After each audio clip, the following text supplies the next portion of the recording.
par contiguïté. Vous pouvez mettre des pierres réfractaires aussi, je vous ai déjà montré ça. Donc là, il suffit juste de le mettre là. On tourne légèrement la grille pour être bien. Là, il y a un cran pour le mettre, ici et là. On clipse, voilà, ça ne bougera plus maintenant. Je vais allumer une petite cheminée d'allumage comme ça. Alors, il faut toujours avoir une grande et une petite cheminée d'allumage. Ici, on va mettre une dizaine de briquettes, pas plus. Et le reste, je vais en mettre ici. Là, je vais pouvoir disposer les briquettes à droite et à gauche. Alors, vous allez voir, donc voilà, faites pas mal de place au milieu parce qu'en fait, on va pouvoir remettre un petit réceptacle, comme ça, un petit bac GN dans lequel on va pouvoir mettre de l'eau. Et ici, ces trous-là sont faits pour rajouter du bois de fumage. Donc, tout simplement, un ou deux allumes-feu, la petite cheminée d'allumage, on allume ça.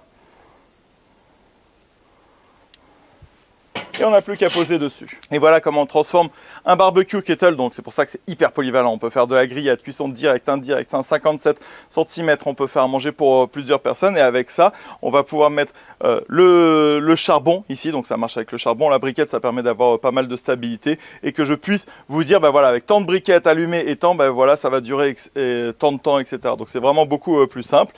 Et donc on va avoir toute cette surface-là pour mettre des ribs de bœuf, de la brisquette, des échines. Mais imaginez, on peut en mettre 1, 2, 3, 4. On peut faire 10 kilos, donc on peut faire à manger pour presque 30 personnes en mettant toutes les briquettes de ce côté-là, ou avec les briques réfractaires comme je vous avais déjà expliqué. Allez, direction la cuisine maintenant. Alors voici le vrai morceau qu'il faut demander à votre boucher. Alors, comme toutes les recettes de bœuf, ce qui est hyper important, c'est le gras intramusculaire. Moi, je l'ai pris à métro, mais voilà, on a des races qui permettent un petit peu d'avoir beaucoup de gras intramusculaire. Et je vais vous faire voir la coupe qu'il faut parce que ça change tout. Je suis allé manger dans un resto de steakhouse la dernière fois et s'il n'y avait pas la bonne coupe, c'était vraiment pas bon. Allez, voilà la découpe. Donc il y a 1, 2, 3, 4. Des fois, il y a 3 os. Ben voilà, là par exemple, il n'y en a que 3. 1, 2, 3. La découpe, je vais vous montrer, elle fait 25 cm sur 18 et celle-ci 20 cm sur 26 à peu près. Voilà, donc ça dépend du nombre d'os que vous avez. Et en fait, on va pouvoir les couper comme ça. Autre chose à voir, c'est que vous voyez donc le persillage ici, vous voyez comment c'est vraiment bien marbré. Ah, ça, c'est super important.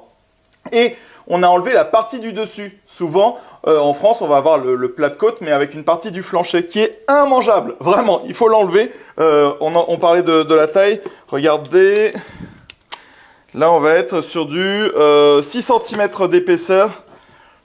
Et là, pareil, 5-6 cm d'épaisseur. Et puis, vous voyez le gras ici, ça, c'est vraiment le plus important. Donc, on a dit environ 25 cm par 17, 6 cm d'épaisseur, énormément de gras intramusculaire. Et là, on ne va pas enlever la membrane. Par contre, on va faire comme un X, comme ça. Voilà, pour que l'os puisse bien s'enlever facilement. Ça, on a vu, hein, ils font ça à Pinkerton. C'est vraiment la méthode traditionnelle. On va pouvoir recouper un petit peu les excès de gras, comme ça, ici. Et on vérifie qu'il n'y a pas d'os, surtout, de coupure d'os. Non, c'est bon, voilà, on est bien. Allez, dans un petit pot, on va faire un mélange moitié-moitié, en fait, en binder pour venir accrocher avec moutarde américaine. Voilà, on va faire comme ça. Et de jus de pickles, donc moi, c'est les pickles que je fais à la maison. On fait la moitié, on mélange bien le tout. Ça, avec le bœuf, ça marche vraiment super bien. Voilà, on a un petit mélange comme ça, c'est à peu près moite-moite. Et là, on va pouvoir en mettre un petit peu. Et on va bien étaler, il ne faut surtout pas que ça fasse de grumeaux. Donc voilà, moi je commence toujours côté os, vous allez comprendre juste après pourquoi. Voilà. Et ensuite, on va pouvoir mettre du rub SPG, Salt, Pepper and Garlic. Là, on va tout de suite venir rubber. Donc c'est sel, poivre et poudre d'ail. Donc c'est à peu près un mélange 50-50, mais c'est pas n'importe quel sel. On va se rapprocher de la fleur de sel à peu près et pas n'importe quel poivre. Et là, en se mettant un petit peu en hauteur, on va pouvoir en saupoudrer généreusement en mettant vraiment partout. Voilà, comme ça. Là, je mets ma main sur le côté parce que vous voyez, quand je replie, hop, j'en mets sur le côté. On les tourne. Et ici, pareil, je remets. Donc pareil, on met sur tous les côtés. Et je saupoudre ici également du rub assez généreusement. Il faut quasiment plus qu'on voit la viande en dessous. Et on saupoudre en hauteur pour pas, pareil, que ça fasse de gros paquets. Et vous voyez, je préfère commencer côté os, comme sur celui-ci, parce que celui-ci, donc j'ai terminé par le côté os, mais quand je le retourne, eh ben, ça peut avoir perdu un petit peu du rub. Et c'est plus important d'avoir du rub côté chair, côté viande. Et sinon, sur les côtés aussi, ce que vous pouvez faire, la petite astuce, ce qui tombe, voilà, vous faites comme ça, vous en mettez là, vous en mettez là, vous en mettez là, voilà. Et ben voilà, vous voyez, c'est très simple à faire. Et je vous ai dit aujourd'hui, le but c'est de faire des recettes texanes hyper simples à la maison. On va mettre ici la cheminée d'allumage et par contiguïté ça va prendre. Donc j'ai juste à renverser là. J'ai mis un petit peu d'eau dans mon bac, alors ça peut être de l'eau chaude, de l'eau froide. Bon là aujourd'hui il fait tellement chaud que franchement ça va pas changer grand chose. Et une fois qu'on est à la bonne température, je vais pouvoir disposer les beef ribs, donc côté os vers le bas. Et le deuxième. Une fois qu'on est là, on va pouvoir ajouter des petits copeaux de bois, comme ça. Allez, celui-ci, je vais pouvoir le mettre. Alors, c'est mieux les copeaux de bois, hein, ça va prendre mieux la fumée. Puis voilà, les rajouter, allez, comme ça, au fur et à mesure, on va dire. On peut les tasser, mais voilà, des petits copeaux de bois, des morceaux de bois, excusez-moi, plutôt que des copeaux qui vont brûler assez vite. Et on va pouvoir refermer notre couvercle avec un avantage et un inconvénient du barbecue chez Weber. Alors l'avantage, c'est que vous voyez, la fumée, elle va être là et elle va traverser pour sortir ici, donc au niveau de la sortie. Donc il faut que la sortie d'air soit à l'opposé de la zone de fumage. Sur d'autres barbecues, la zone de sortie d'air est sur le dessus et moi je trouve ça moins bien. Mais par contre, ça veut dire quoi? Ça veut dire que le thermomètre est au-dessus de la source de chaleur. Donc ici, vous allez avoir une température qui est au-dessus de la source de chaleur, donc qui n'est pas du tout conforme à ce que l'on a à hauteur de grille. Et pour ça, on va devoir mettre un thermomètre. Et ben voilà, allez hop, ça y est, ça fume. Là, je ne sais pas si vous le voyez avec le soleil, mais ça y est, c'est parti pour la fumaison. Mais un thermomètre, et après on est bon pour plusieurs heures. Généralement, ce que je fais, c'est qu'on va ouvrir ça. Au plein milieu des deux, ici, j'ai mis une sonde dans un petit bout de papier alu, quoi, par exemple. Et on va mettre ça vraiment au milieu pour savoir la température à hauteur de grille. Et je plante l'autre sonde dans la partie la plus charnue de la viande, parallèle au sens de la grille. Donc c'est-à-dire que si je me mets par là, voilà, ben, je suis pas trop mal. On va pouvoir laisser ça jusqu'à une température interne d'environ 70-74. C'est magnifique. En fait, on va pouvoir prendre une dose de fleur de sel, par exemple. Alors, c'est pas exactement de la fleur de sel parce que là-bas, c'est du sel cachère. On va diminuer, on va faire la moitié en poivre concassé. Pas du poivre moulu, hein, parce que quand on regarde, il y a vraiment des petits morceaux. Voilà, comme ça. C'est du 16 mesh qu'ils utilisent aux États-Unis. Voilà, c'est une taille un peu particulière, mais vous voyez, c'est pas du poivre concassé, c'est pas du poivre moulu, on est vraiment entre les deux. Et on va encore prendre la moitié, donc pour de la poudre d'ail. Donc si vous avez, je sais pas, un volume de, par exemple, vous mettez 2 volumes de sel, un volume de poivre et un demi-volume de poudre d'ail. Et donc là, on a ça. Et très clairement, on s'est inspiré de ce qui se faisait de mieux aux États-Unis, par exemple chez Franklin Barbecue. Donc si on fait ici, on est sur une structure identique. Alors la nôtre, comme elle a plus d'huile essentielle de l'ail, ça est un petit peu plus jaune, mais sinon c'est la même taille. On va voir ça de plus proche. Et puis après, on a vu un autre comme ça, Best in Texas, le Rub SPG. Et vous allez voir, c'est strictement identique. Celui-ci est aussi un petit peu plus jaune. Voilà, comme ça, vous voyez, il est un petit peu plus jaune. Pareil, c'est une question d'huile essentielle. Et donc, voilà, quand on regarde de plus proche, hein, là c'est le poivre le Rub de chez Franklin. Vous voyez comment c'est avec les petits grains de sel cachère et de poivre. Ça, c'est le nôtre, ici. Voilà. Alors, qui est vraiment hyper similaire. Avec le sel qui est légèrement moins blanc, parce que c'est dû au, vous voyez, là, au grain un petit peu plus jaune. Ça, c'est de l'ail. Mais sinon, on est sur la même taille exactement. C'est renseigné surtout sur la taille du grain de sel, le pouvoir salinisant, le pouvoir piquant aussi du poivre, le goût. On est pareil. Et en fait, nous, on se rapproche beaucoup de ce qui se fait sur celui-ci aussi. Et voilà, vous voyez, on est quelque chose de très similaire. Là, il y a un petit peu plus de sucrosité dans l'ail, ce qui fait qu'il s'agglomère un petit peu plus. Mais voilà, pour vous dire, on est vraiment sur quelque chose que l'on retrouve au Texas, mais en mode français. C'est pour ça que ce Rub SPG, il passe vraiment partout, même pour des... Même pas mal. On va retrouver 35 g de moutarde de Meaux ou moutarde ancienne. Donc ça, c'est les petits grains que l'on voyait sur la recette. Pour apporter un petit peu d'acidité, on va rajouter 30 ml de vinaigre de cidre. 15 g de cassonade, donc en gros une bonne cuillère à soupe. 7 g de sauce anglaise. Ensuite, il vous faut 2 g de poudre de chipotle. Alors ça, vous pouvez remplacer tout simplement par du piment de Cayenne, par exemple. Donc 2 g, c'est quelque chose comme ça, quoi. Il nous faut 22 g de miel. Et ensuite, normalement, il faut 2,5 g de sel, 2,5 g de poudre d'ail, 2,5 g de poivre nord. Bah nous, c'est simple, on va mettre 7,5 g de Rub SPG. Donc le même que je viens de vous présenter.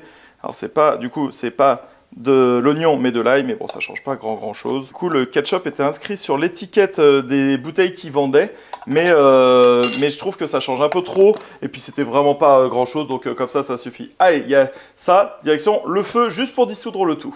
Oh, ouais, on commence à trouver la belle couleur avec les petits grains de poivre, exactement comme sur la photo que l'on voit. Après, c'est que l'on a une sauce qui est super nappante, et donc là, on est très bien avec les petits grains là. Oh, ça va être magnifique. On sent bien le miel en plus. Et voilà notre sauce barbecue. On voit bien la couleur jaune, les petites graines. Exactement comme ce que l'on a vu là chez Choose Barbecue. Par contre, vous voyez comme ici la sonde de thermomètre elle est au-dessus de la source de chaleur.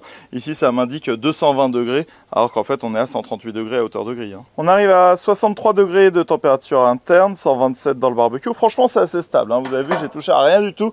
Là ça fait 2 heures et franchement vraiment super. Bon, en même temps il n'y a pas beaucoup de vent et tout. J'ai rajouté un petit peu d'eau, bah, vous voyez c'est ce que l'on voit qui bout ici. Et bah parfait, on va pouvoir en rajouter un tout petit peu, on fait attention. Excellent. On voit qu'il y a une bonne humidité, la couleur est vraiment super. Le jus ressort légèrement, vous voyez les petites poches comme ça sur le dessus. On peut en rajouter un petit peu, donc en pulvérisant, moitié eau et moitié, voilà, et moitié vinaigre de cidre. Vous voyez là où on voit que ça a un petit peu plus caramélisé, c'est le bord là, le bord de l'autre côté également. Donc on va humidifier ici un petit peu. Alors, on va voir à quoi ça ressemble.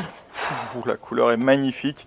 On est à 72 degrés de température interne. On est à 135 degrés, donc exactement comme je veux. Allez, on va pouvoir emballer tout ça, mais vous voyez là, on a une belle couleur mahogany, on appelle ça. On va regarder ça de plus proche. Pour cette deuxième phase, vous allez pouvoir emballer le morceau dans du papier aluminium, tout simplement, ou faire, comme on a trouvé un petit peu partout, dans du papier bouché. Pour ça, on va venir l'asperger un petit peu de liquide, et ça va le permettre de le rendre vachement plus souple, de pouvoir mieux le plier, donc avec le mélange que l'on a fait, ou juste de l'eau. Je n'ai plus qu'à prendre la pièce de bœuf ici avec sa jolie couleur. On va rajouter un petit peu de gras par-dessus. Alors vous savez que dans le pulled pork, on va rajouter du jus de pomme ou des choses comme ça. Donc voilà, là, c'est du blanc de bœuf. Et on va pouvoir plier le tout. Donc on commence toujours un petit peu plus loin. Voilà. On lui fait un tour. Et ici, ensuite, on plie le côté droit, comme ça, sur toute la longueur.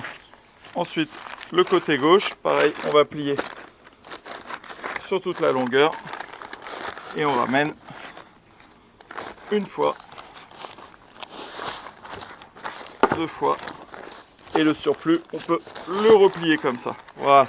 Et là, on a notre paquet qui est bien fermé. Et là, du coup, la deuxième partie se fait toujours aux mêmes températures, entre 130, 140, comme ça. 135, c'est très bien. Je rajoute ici l'eau. Voilà. Ça a 2 possibilités, hein. Ça permet 2 choses. La première, c'est donc d'apporter une humidité. Et la deuxième, pour cette phase-là, en fait, ça va être de bien réguler la température. Donc, on a juste à prendre notre petite sonde et on va la mettre ici, dans la partie la plus charnue de la viande. On vérifie, on était à 72 tout à l'heure, 73 ici. On est très bien. Allez, on va laisser monter ça jusqu'à 93 degrés de température interne. Il y a encore environ 2 heures de cuisson. On arrive à la fin puisqu'on est au 95 degrés. Voilà, je vous avais dit entre 93-95 degrés. Honnêtement, déjà là, ça fait 4h30 de cuisson.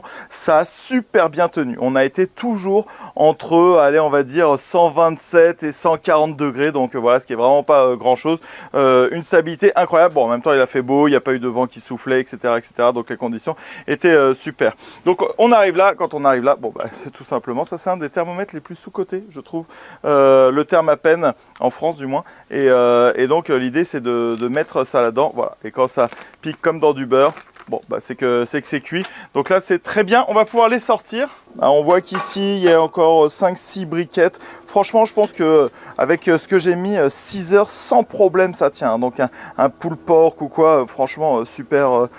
L'accessoire marche super bien de chez Grill Roast. Allez, on va éteindre tout ça, donc on va fermer l'entrée et la sortie d'air. Donc moi ce que je vais faire, c'est que en fait on n'est jamais trop tôt au barbecue. Ce qu'il faut savoir, c'est que si c'est trop tard, on va augmenter la température du barbecue, ça va assécher la viande, etc. Donc, il vaut mieux être trop tôt au barbecue. Ça, c'est toujours le truc numéro 1. Et donc, bah, là, c'est sous papier alu, ce que vous avez. Et donc, vous pouvez mettre ça en glacière. Et donc, pendant 2-3 heures, ça va tenir extrêmement bien la température. C'est même le secret le mieux gardé des pitmasters, comme ça, ou tout simplement en étuve. Allez, on se retrouve dans 2 heures pour déguster ça. Ici, on va sortir le premier.